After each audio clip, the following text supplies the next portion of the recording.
The United States government has a history of paying reparations to those who have been wronged, but with one very striking exception: slavery. Should reparations be paid, or, as some have claimed, have we already? In this episode of The Uncomfortable Truth, we are going to examine the issue of reparations and what should and could be done to pay for what has been called our nation's original sin. This is Loki Mulholland, and it's time to get uncomfortable. I'm joined today again by freedom writer and civil rights activist Luvon Brown. And hello, Luvon. How you doing? I'm okay. All right. So you want to talk about reparations, huh? Yeah, you ready for this one? No, not really. I don't know that my feelings. I've been trading messages with my friends on Facebook about reparations, and Okay. uh, every now and then somebody writes something about reparations and how we should get them, or you hear something, and I take a different. I tend to take a different view of it. Um, that we get hung up on things like reparations, and I'm not so sure it does us any good. Right. And and I know that individual reparations it just lead to trouble, Uh-huh. and I'll explain what I mean. Like the girl that is one of my aides, Hmm. as I go to training and whatever for the stroke. So we were talking about reparations. Now her family is from Jamaica. Hmm. When they come to America, they're just more black people.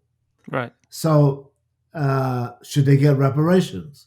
So most people say no, because it should only go to people who are descendants of slaves. Hmm. So I say, well, how do you identify those? Some people they know their history, they have proof of who they are, some don't.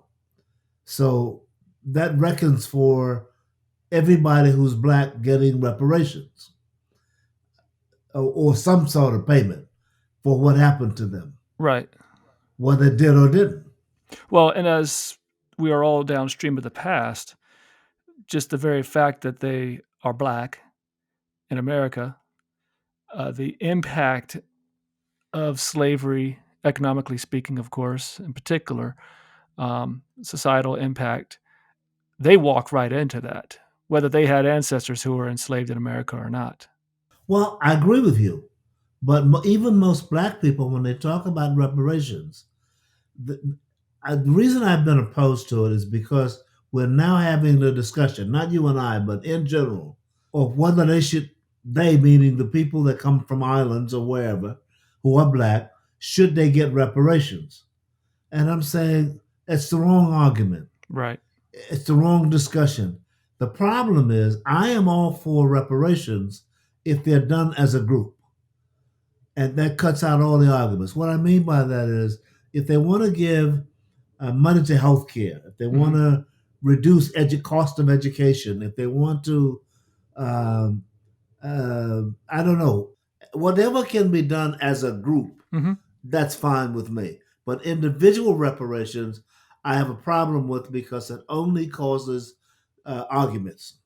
Right. Because we don't all agree on what we mean by that.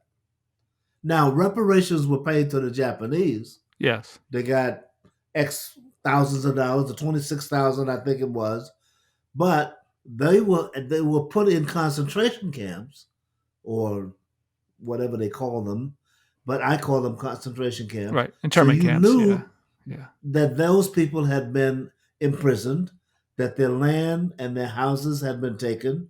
So you gave them $26,000. Well, what that doesn't. First of all, that doesn't. That's exclusive of what their homes, their land, their history, all that was taken away from them, and they got $26,000 in reparations. Hmm. So what are we going to get? We didn't get the 40 acres and a mule, uh, which the government said we were going to get. So do it as a group, and I'm okay with it. Do it any other way, I have a problem. Right. Well, let me jump back on a couple questions here, a couple points then, because the core argument that I hear most often amongst whites about reparations is the one that goes, "Well, I never owned any slaves, so why should I have to pay for it?" Like you weren't enslaved, so why should you benefit? Why should you receive a benefit? I mean, I didn't own any slaves, so why should I pay for it? Whereas, like the Japanese internment camp, prisoners, there's a direct line right there. You're paying directly to those who are interned. Yeah. Well, let's look at that. The problem is that slavery and the effects of slavery has and has had a continuing effect. It's not gone. Mm-hmm. It's I mean slavery as slavery is gone, Right. but the effects of it are not gone. Right. When the soldiers came home from the war expecting money for housing, Right. the states withheld the money. But that's not slavery. That's Because just racism. is there a difference? Well, sure. I mean, that's just people being racist and withholding money, well, as a government and as individuals. Now, the government did actually guarantee those loans if they were actually given. And the problem is that they put that little poison pill of that part to appease the Southerners, and so that's why African Americans in particular didn't get get the GI Bills, money. Well, not just Southerners; they didn't get it in New York either. Right? No, I know that. Yeah, So, but that's not. you know, But again, that's not slavery. That's just racism. So, well, okay, let's stop for a minute. So, what is slavery? right, It's taking a person and making them work and making money off their labor, right, essentially, sure, right? sure, That still goes on. It just goes on through the prisons. Now, right, you can say that's just racism.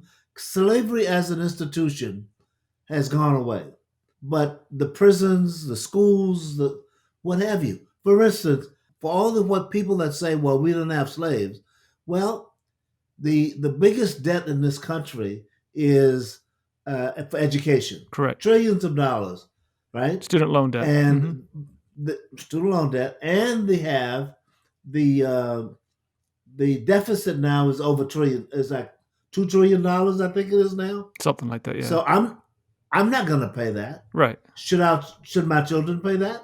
Should their children pay it, or should they say, "Well, I didn't have any student. I didn't have any. I didn't cause the depression. I didn't." It's there are always ways to say I didn't do, but they're going to be made to pay that Right. somehow. So what is wrong with the government paying for those things for slavery? An Ordinary Hero was my first award-winning documentary. It's about the life of my mother, Joan Trumpauer Mulholland, and her participation in the civil rights movement. For most of us, our mothers are heroes because they're mothers, and mom is just mom. But when your mother's a civil rights icon, and yet you never really knew it, things change. Go check out An Ordinary Hero and find out how choosing to do what was right instead of what was easy helped change the world. You can find it on Amazon Prime, or visit LokiMulholland.com to purchase a copy for your collection. Now, one of your favorite people, Mitch McConnell, he said that we paid for the original sin of slavery by fighting a civil war, passing landmark civil rights legislation. We elected an African-American president. He then said, "I don't think reparations for something that happened 150 years ago for whom none of us currently living are responsible is a good idea." Uh-huh. Well, you know what I think of Mitch McConnell. Yeah. But here's this idea. So- Here's this idea. Didn't we already pay for this? I mean, look, we How did they pay for it? I mean, let's assume that we're going to have reparations. How did the U.S. government pay for reparations? Because we had a black president? That's paid in kind? I don't think so. That didn't help anybody. right, I mean, I was very glad to see Barack Obama become president. But let's not get carried away with this. right, He was president. Mitch McConnell was the person who said, he was very proud of the fact that he stood in the way of Barack Obama, who was black, of accomplishing anything as president. right. Right? He went home and campaigned on that. Yeah, So he doesn't get a vote and whether or not the government pays reparations, because he has said where he stands. The man is a racist. I don't care what he says. Right. The people who are around now who say I didn't have any slaves, why should I have to pay? They have an argument. I mean, if they legitimately mean that, then they have it. Then they should not take student loans because that's my money. Mm-hmm. They should not take Medicare because that's my money. Right. They haven't paid a dime into it. Right. So people have to think about what they're saying when they say you shouldn't have, because they're saying I should have what you paid for. All these things I paid for. I paid Social Security. So the disabled now get Social Security, Yeah. right? White or black. So you can't put up an argument. That's not a valid argument. No, I understand that. Yeah, I know you do, but I'm just saying to them, it doesn't make any sense. Right. I don't know how they're going to do reparations, but I would only support it, and I do support it, but only if it has to do with education or medicine or something of that nature where all of the people can get it. And by the way, I don't care if white people get it. It doesn't matter to me Right. because you can't pay for slavery. Right. You can't, 100 years later, you can't pay for it. 150. Yeah. So obviously Mitch McConnell is voicing something that he hears. I don't think he's got too much of original ideas in his mind.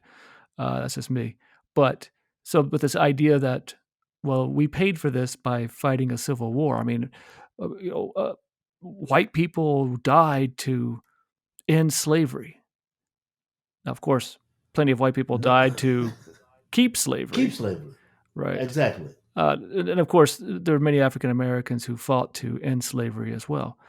Right. The passing of landmark civil rights legislation, I mean, that's just rights that were supposed to have existed anyways, given the 13th, 14th, and 15th Amendment, let alone the Constitution, the addition, at its core. So, I mean, that's not really paying for anything.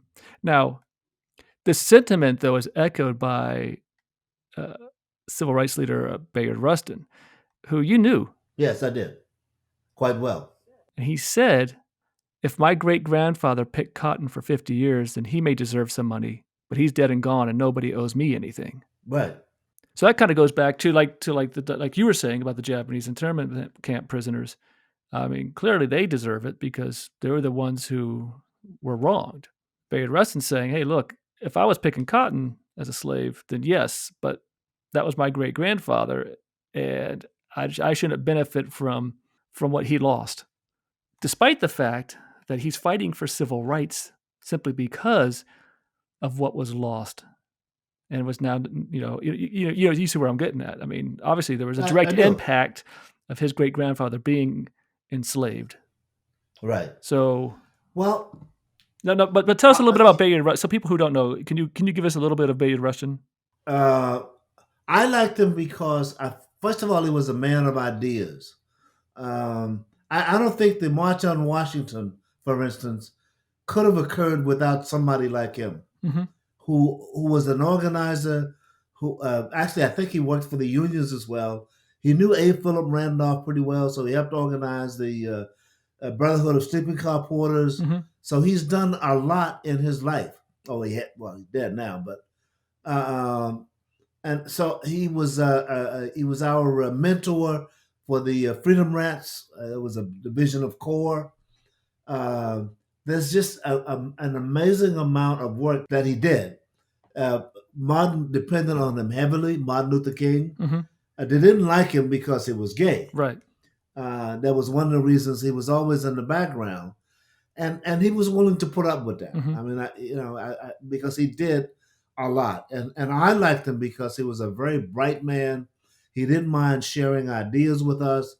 He advised us. He talked to us. And he had Jimmy, which was the muse. It was just amazing to see the two of them together talk about what was going on in this country. Right. And that's why to this day I speak up. Whenever I speak, I mention him because of who he was, because of what he was. Right. And I mentioned Jimmy Baldwin, James Baldwin, Right. because he was like a muse. He could give thought to ideas, to a voice, to everything that we were felt, that we were thinking You knew James Baldwin? as young people. Yeah, I didn't know you knew James Baldwin. and, and his brother David. You well, I mean, David, like so. A lot of people say like, "Oh yeah, I marched with Martin." Yeah, no, you were at the March on Washington. Um, I mean, so people right? say they know a lot of people, but you actually knew them, Oh, yes, I did. I didn't know Martin. But the funny thing is, I didn't know Martin Luther King. I mean, I knew of him. right? I knew what he did, but I didn't know him. I never met him. But I did know Jimmy, And Jimmy knew you, and Jimmy knew me, right? and so did David. Yeah. David is his brother. David lived in Amsterdam Oh. uh, for a while with this. As a matter of fact, just as an aside, we went. My wife and I, who's now my wife, but this was my girlfriend. Hmm. We went to Amsterdam, and her whole thing was, "You're not going to run into anybody you know because you've never been to Europe." Right. So we're walking down the street now. Here, Lamont, and it was David. That's cool. So it was nice. It was good. Right on. But so he was like a, a muse, and, and, Yeah. and, and Bayard was an organizer. So knowing Bayard as you did, taking that statement that he made, what do you make of that? Well, I mean, I tend to agree with him about, that's the guy you're going to make up to is the guy who was the slave. Hmm. But so much has happened since then. Uh, I don't know. I don't know how this country makes up, but reparations maybe for the slaves, maybe. But for instance, what do you do with the city just outside of Atlanta, or not that far outside of Atlanta, that existed that didn't have what took all the land away from black people and ran them out of the city? Yeah, and I that mean, was in what is the that? book Blood on the Root, right? Or Blood Correctly, at the Root. blood at the root. Yeah. And Nina Simone actually did a song like that, Yeah. but Yeah. that wasn't what. So all those people had left town, and their land was taken Well, they from were them. forced out of town. Let's make sure. What do you, what, yeah, what do you do with people who were in Tulsa, whose land was taken? Right. So I don't know if you call it slavery. Maybe you just call it racism. I don't know what you call it. I am saying though that we are where we are today because nothing was done for those people. Yeah. And I'm not opposed to something generally being done, but trying to deal with individuals is not going to work. And he was right about that. Bayard doesn't deserve it down. I don't deserve it down. Right. By definition, reparations is the making of amends for a wrong one has done by paying money to or otherwise helping those who have been wronged. Right. So, Ta-Nehisi Coates in 2014, his essay on reparations, he said that slavery and Jim Crow, segregation, all of these tools that were used to suppress the ascension of African Americans in American society were state sanctioned. So the state, the government, made this a policy of law and thus should be held accountable for those laws. I agree. So if the federal government is the one that is liable, then that obviously their money comes from the citizens, but I mean that has to be part of it.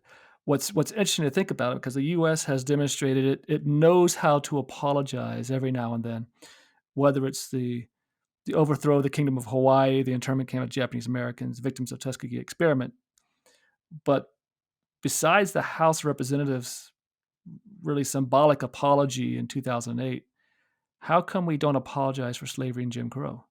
And as part of that is part of that admitting a liability then at that point. Once you admit a wrong, now you're liable for that wrong. I think that's why. I think that's part of why. I think the other part is there's a huge amount of this population who doesn't think anything was wrong with that. Mm-hmm. Those are the same people who have marches and build statues and all of that. They talk about their history. Their history is slavery. Mm. So they don't realize it, but that's what many of them don't realize it. Some of them do. They don't actively. They think the laws are wrong. They think a lot of things are wrong but they don't realize that they are where they are, and that those statues and all of that is for slavery. Well, and then so part of that is, you get to kind of the argument, and I think we're kind of at this point now with reparations that people recognize that reparations needs to take place, but now we're kind of getting a little ticky tack on it. I think that's part of it. I mean, originally, when people were talking about reparations, they were talking about the individual. Right. Uh, I don't think that's what we need. I think we need something, whatever that thing is, that helps people of color rise above or be the same as white people in this country. Then, whatever that is, if that's reparations, fine. If it's not reparations, fine. They can't. People don't apologize because to the original point. People don't apologize for it because they're not sure what it was and they think it's over with. Hmm. So, and quite frankly, it hasn't affected them. Right. Most people that you talk to will tell you that I'm not affected by it, right? And the last time I think we talked, I talked about what I have to say to my daughter Hmm. or a boyfriend, and I only have to say it because they're black. One of your films, when the people, and forgive me for not remembering names, I just don't. But you had a film about adoption Right. in Utah. Right. Black, white, and Black us. people, Yeah. black, white, and us. Now, there was one gentleman in there who came to understand that, wait a minute, I've assumed a whole bunch of things because I'm white. I have this black kid who people don't talk to, or he feels afraid, or all of that stuff that goes on in the black community goes on because of racism. Right. So do something. What it do? How about this? How about reparations be something as simple as I don't have to feel less than in anybody. Hmm. That if I fight for something, I'm fighting for it because I'm an American citizen, not because I'm a black American citizen. Right? How about that? My work has taken me to a lot of places, and I've been fortunate to meet some incredible people. But when I came to Selma and met Joanne Blackman Bland, I knew I was in the presence of greatness. Joanne was 11 years old when she was attacked on the Edmund Pettus Bridge on Bloody Sunday in 1965. She wasn't old enough to vote, but understood its importance enough to be there. After Selma is an in-depth look at how our right to vote has eroded since the signing of the 1965 Voting Rights Act. The fight for the right to vote continues. Get informed. You can find After Selma on Amazon Prime or visit LokiMulholland.com to purchase a copy for your collection. So first we have to recognize the fact that there's an imbalance, and we need to true up that balance before we can truly move forward. I mean, first you have to recognize it, but then it's like, okay, well, look, we gotta even out the ledger here, if you will. Right. Uh, but at the same time, the challenge you run into is that while the system on paper can say that segregation is over, slavery is over, thus racism should be over, you still have the individuals where this impact is taking place. So yes, you could say let's clear out the education debt and let's give free education and raise people up through education. But if the hiring manager doesn't like black people, guess what? It ain't going to happen. Or if I'm the realtor who doesn't take you to the neighborhood, to the white neighborhood because of my biases and so forth, all those mechanisms are still in place, but they're so ingrained within the individual. They are, but think about when I forget which president it was that said, "Let's segregate." When they needed bodies, they said, "Let's integrate the army." Right. It's probably And Eisenhower. for years, all you heard was, we can't do that Right. because they don't like all of it." The man made an announcement one day, and the next day, the army was integrated. Right. Right? All you need is for people to voice that opinion, Right. the president on down, to say, you know what, we've been wrong about this, Hmm. and we need to fix it. Now, by the way, I don't agree with free education yet. Right. I figured out I don't think it should be free, I don't think it should cost an arm and a leg either. Well, what's interesting, going back to this point though, of that the president makes a statement, and now everyone up and down the everyone down in the command chain, suddenly everyone's okay with integrating the army, right? At least in principle, Right. uh, for manpower purposes. I remember I did an interview with Ruby Bridges once, and regarding the integration of that school, that little elementary school, when she was first grade, I think it was. Right. And after the interview, I said, "What happened the next year?" She said, "Oh, no one cared," which was an interesting point. Like, Interesting. Yeah. once people Yeah. get over the idea that the world's not going to end, Right. they move on to something else. It's like it's not that big. So the lunch counters, right, in Jackson, Right. the famous Woolworth lunch counter sit-in. Now I know you were involved in a sit-in at Woolworths before, and this one is the one that gets all the credit, right? Um, but is that a sore point for you, by the way? No, it's all the Ev- same. you know, I mean, like my Well, mom we and didn't my have, mom, John and Ann Moody, they get all the shine, and yeah, but all the press. Well, it's not like today is not like yesterday. right, So if they didn't have the phones, they had pictures. right, So they talked about what they and by the way, we all suffered. sure, sure. No, So I get it. I'm okay All with right, it. I'm okay with it. just want to make sure. Um, but after the Jackson Woolworth sit-in, once the lunch counters were integrated, people pretty much moved on, right, to the next thing, of course. Yeah. Right. Oh yeah, you get the people who weren't going to go back to Woolworths, who were going to do their form of protest, Right. or they were going to sit there and be disgruntled at the lunch counter. But eventually, over time, people got over it. Or they do what used to happen. If you look at the school Right, the system, private if schools. you look at Jackson, Right, if you look right, they opened up a whole bunch of private schools. Now, if the government, if so, let's assume that from the top down, we were talking about this will be an interracial society, and people who do well, they do well, and people who don't. I'm not looking to change the government. I'm just looking for you equal opportunity, hmm right? But that's not what happened. What happened was all of these schools that that left Jackson, that gave private schools, hmm which the government of the state of Mississippi said we will pay for that. right, So a lot of the money that would have gone into public schools went into these private schools. So the public schools suffered. right, But if we had been talking about we're not going to let that happen, if the president of the country had been saying we're not going to let that happen, uh, hmm that wouldn't have happened. But that's happened in so many places. I found it really interesting. It was Jesse Owens. You remember Jesse Owens from yes, the runner? yes. 36 Right, Berlin Olympics. Yes, right. So he was saying there was somewhere I saw something which was really interesting that he said it didn't bother me that Hitler didn't take my hand, but neither did FDR. right. Hmm. Right, There you go. right. The president of the United States is about to go to war with a country, and because it was a black man who made him, he didn't ever shook his hand. Right. Well, and more importantly, here is this individual, Adolf Hitler, who is all about white supremacy Right, and wouldn't shake right. an African American's hand, but neither would the president of the United States, who's going to fight against this white supremacist nation. Ex- exactly. So if if Barack Obama said, racism in this country has to end, well, you got a Mitch McConnell who says no, it doesn't. Right.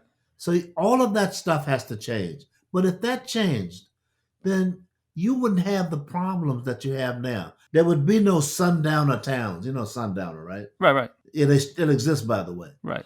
So all of that would go away.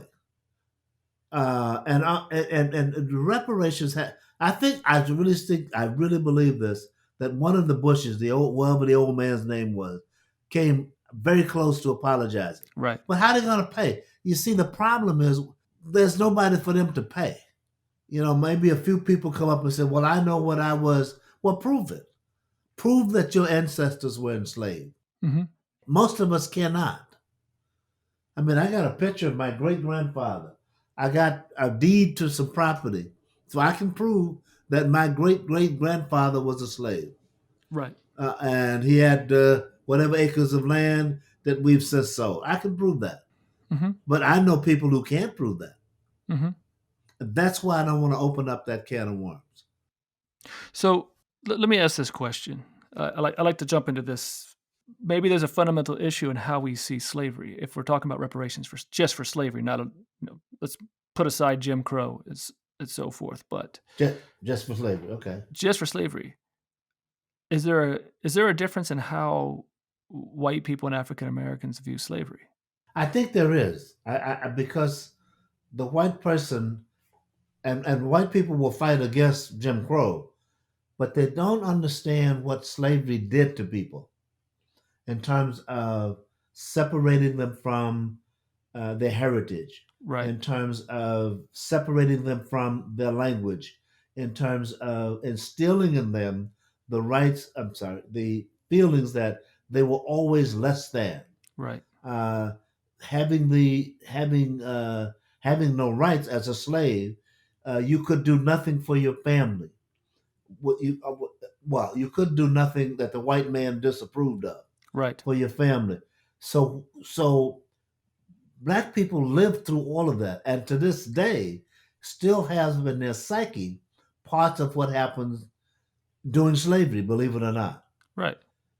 because and so does the white person, by the way. Sure. So I think that a black person will see slavery. Well, he certainly does not only see it as economics. He sees it because he was a chattel. He was a piece of property. Right, White people don't have that view of slavery. Slavery was an event. It occurred. right. And now we don't have that. And they're right, we don't have slavery. So it's over. To the average white person, it's over. Yeah. The average black person, it is not. In my other life, I'm a filmmaker, and one of my more fascinating films I created is the award-winning film titled Black, White, and Us. It's about viewing racism through the lens of transracial adoptions in Utah. Utah? Yeah, Utah. It just so happens to be the transracial adoption capital of the world. So what happens when white families who didn't believe racism existed anymore adopts a black child? Find it on Amazon Prime or visit LokiMulholland.com to purchase a copy for your collection. So you have this continuance psychologically, psychologically inscribed in the DNA of African Americans. Some people have said is actually just there's a it's almost passed down generation to generation, unspoken. Um, Now whites, uh, as you said, they will see it as this monolithic sort of thing, detached of individuals. The pain is just more of a period of time. Right. However, when it comes to reparations, I wonder if there's a flip in that because part of the well, I never owned any slaves would be simply saying, well, look, slavery was one person owning another, and that's where it ends. Right. So the system around it that allowed them to own someone, like they would, a horse or a piece of furniture, Right. they don't recognize that. So when reparation comes up, uh, it's so like James Foreman noted in what was it, the 1969 Black Manifesto, that the payment of reparations was for unpaid labor. Right. That's what James Foreman, and you knew James Foreman, right? Yeah, I did, yes. Yeah. So uh, thinking of that standpoint, suddenly, that can change the story a little bit. Go, okay, well now we need to repay for this because that's just stolen labor. Right. Well, it was. Simply, It is, but how do you quantify that? exactly. See, you can't. The problem is you end up as your favorite phrase is going down the rabbit hole, but you end up going down the rabbit hole with that one because you can't say who. That's the problem. We don't know. Well, you can. We have plenty of records. I mean, there was plenty of slave ledgers and so forth. Yeah. So if it's a matter of paying not necessarily an individual, like you were saying, that this doesn't make sense, but we could at least amass they have quantified how much it is. Whoever they is, I don't know, Yeah. but so now we could take that and start doing something. I mean, doing nothing is I don't think is an option. It's not. because we're never really going to move beyond that in our history without making amends for it. It's remarkable. Now, South Africa still has its issues when it comes to race. I mean, I don't think anyone believes otherwise that all of a sudden everything was hunky dory after apartheid ended. But they actually did something, Right, which we right. have never They done. did. Right. They did. And reconciliation is a term that I've heard some people really, rub up against simply because they go, well, reconciling means that two parties were wrong. To And what? African Americans said, we didn't do anything wrong. We're not, we don't need to reconcile. It's white people that need to Well, it reconcile. was more than that because for South Africa, it was allowing the soldiers or the policemen or whoever to say that we were wrong and not be punished. Right. That's really what reconciliation was about. And so is there this fear that we talk about a lot of times that if black people had power, suddenly they're going to do to us what we did to them. And so if we say, yeah, guess what, yeah, we actually were wrong. Now the fear is that pound of flesh that they want to get back. And that just plays into those same racist tropes that we always hear. That goes all the way back to slavery. I think it is, but if you've noticed in history, when black people were given the opportunity to contribute, Right. whether it was in the army or as lawyers, as doctors, as educators, as whatever, they did just the opposite. Hmm. The things that they did was to help society as a whole, white and black. But this myth still continues that they're going to do to us what we did to them. And some people. And Right. others is, I don't care what happened because it was an event. And they've forgotten about, even black people have forgotten about. But think about it. You went from slavery, you had Jim Crow, you had uh, incarcerations, you had social services, all of which was designed to make the black male powerless. Hmm. You so even today, now in New York now they've changed the law where you had the police would ride through a neighborhood, pick up a whole bunch of people for small amounts of drugs and put them in jail, right? Hmm. So we think that's fine because they're criminals. Meanwhile, we lose the argument when they don't go to the other neighborhoods, the colleges, and pick up people for the same thing. Right. So people forget that that has an impact on me, on everybody. So let's just stop that. You know what? I guess when you've grown up in this society as a white person, and those things do not. This woman was traveling. I'll give you. This woman was traveling with her husband, and Hmm. ICE, the people at the airport, I think it's ICE or whoever. Right. I mean, they pulled him aside, and they pulled him aside every time he goes through. And I says, "Don't you understand what's happening? He's a black man, and Hmm. he looks kind of unkempt, because he works on the highways." I says, "He's one of the people. He's a good person, Sure. but he's black. He's black." And in that society, he's told Society of ICE people and whatever that Right. Right. Homeland stands Security. for, Yeah. Homeland Security. That's what he is. So everybody needs to understand what it means to be black. Now, we need to stop whining about it. All right. So, my favorite phrase these days is, and then what? Right. So when you finish telling the story about, that they had me in jail or they did whatever, now that you understand all of that, now what? So most of the people who have done well, black people who've been free to do, have helped society. So Hmm. let's cut the bullshit. They're not out there to hurt you, but they're afraid that you will. Right. They're afraid that white people will hurt them. A lot of people are like that. Yeah. Even people who've made it. So Well, if even we even even those who make it still doesn't matter how successful you are, you're still black. exactly now that's the thing we need to stop. Right. That's the thing we need to stop, and that's not going to stop as long as we justify statues, people forgetting about it, or let's move on. or why all those people, man, Why are you living in the past? why right, all that stuff. Until we get rid of that, and that I'm telling you, I believe I could be wrong, but I believe that that kind of belief, you know, that kind of getting rid of starts at the top, Right. and we haven't had anybody. God help us now, but we haven't had anybody in the past who said, we got to stop this, except for the army when they said, we need some bodies, so we're gonna integrate the army.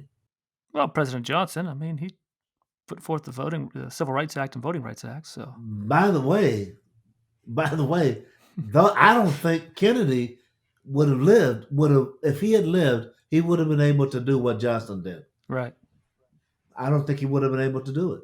because And Johnson that would have been a knew, Yankee doing it. right? Exactly. You got it. You got it.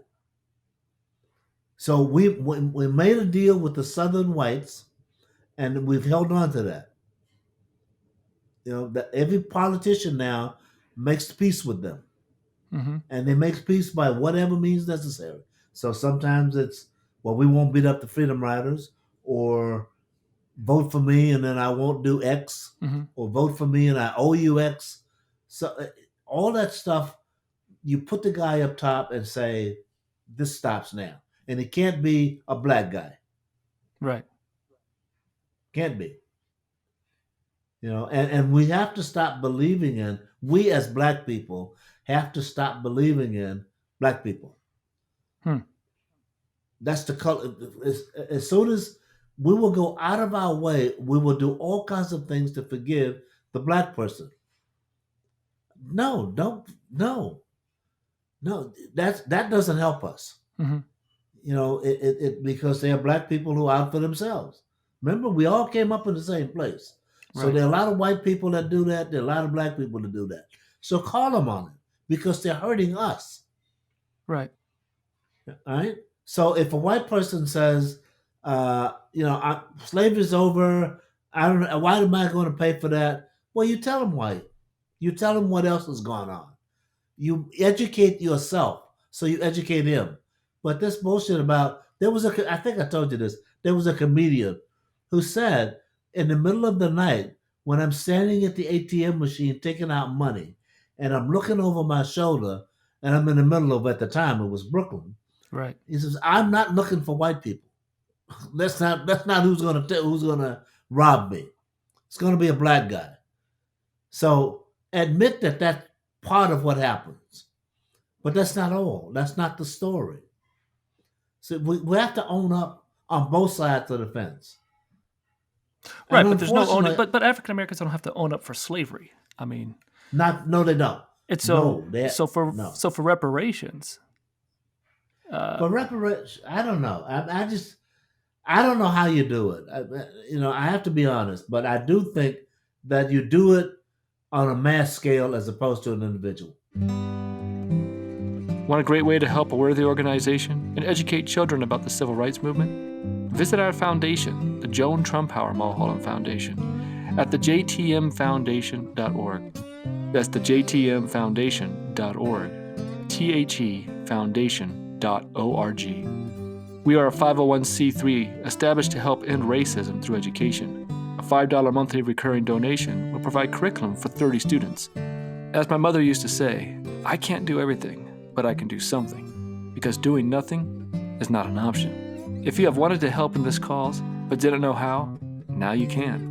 The Joan Trumpauer Mulholland Foundation at thejtmfoundation.org. Should we even have reparations? I guess it comes back to the question. Should there be Not reparations? Not well. Maybe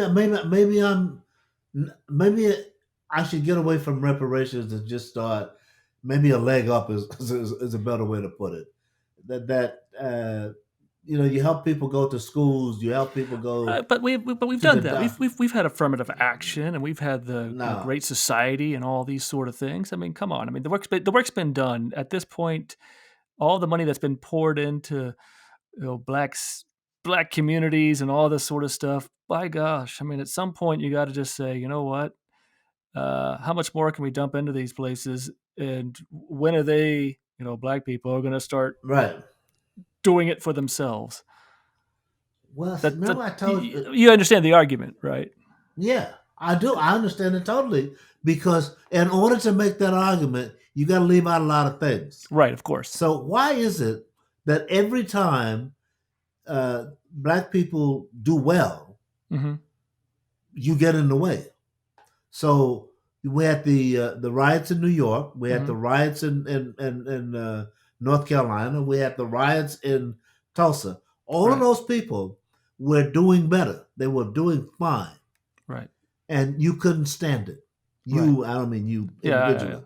white people. So why is it that when people are doing that, exactly what you said they should do, you stop it? Mm-hmm. You stop it. We don't stop it. You do. So you got to own up to your piece of it. Right. So maybe it's not reparations, but there's a reason why. I wish I could remember the name of this article when the guy wrote about just owning a house, Mm-hmm. helped him put his kids through college Right. because he borrowed money against it. The black person couldn't own the house. Right. Why did all the white people leave Jackson to put their kids in another school? Right. You telling me that had no impact? Of course it did. I went to school in Jackson, so I know what happened. Mm-hmm. We were better off when the schools were not. When we realized that in integration, they didn't really believe in that. Mm-hmm. The most segregated school system in the world is New York, Which is also the most diverse city in the world. right? But all black people and white people go to different schools. Right. Why is that? You telling me that all the black kids are dumb? That's why they're in these schools? I don't think so. It has to do with patterns of life. So I hear what you're saying, but people have to write that out of history. Why don't you get out of the way and let black people do it? Exactly. If you truly believe that, then move.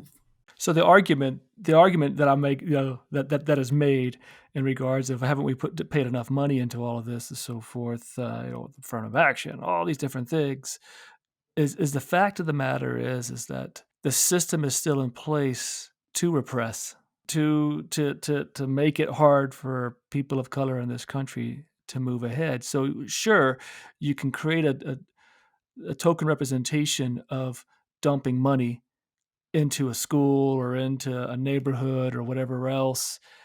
But if the barriers are still there, it's wasted money anyways. Of course it is. We're going to put a lot of money into what? As long as you people stay away from us, we'll give you all the money you want. Well, the jobs are somewhere else. Sure. So that's, yeah, I'm saying, people are fooling themselves. That's not what the money is doing. So part of reparations then can't just merely be putting a bunch of money into schools or whatever else. There has to be something more of cleaning up the issues of white society. Yes. Of the system that is in place that is just so ingrained in our politics and everything else. Right. We have to admit it's been wrong. Right. We're going You to have to admit fix it's that. wrong. Which goes back to what, like the police officers in South Africa during reconciliation. They admitted that they did it Right. wrong. Once you admit that you've done something wrong, now you can actually move forward. Until you recognize your sin, going back to this idea that it's our original sin, until you recognize the sin, you can't actually do anything to get rid of it, to fix it, to not do Well, it again. you can't. We kept doing it again. But that foundation Right. of racism still exists. Right. Oh, yes. Yes. Oh, yes. Hmm. Oh, man, we went Oh, deep. yes. All right. And until next time, bud. All right. I'll talk to you. Thank you again for listening. Make sure you head to my Patreon page at patreon.com/Loki Mulholland. Show a little love if you can, and get access to even more content. Until next time, don't be afraid to get uncomfortable.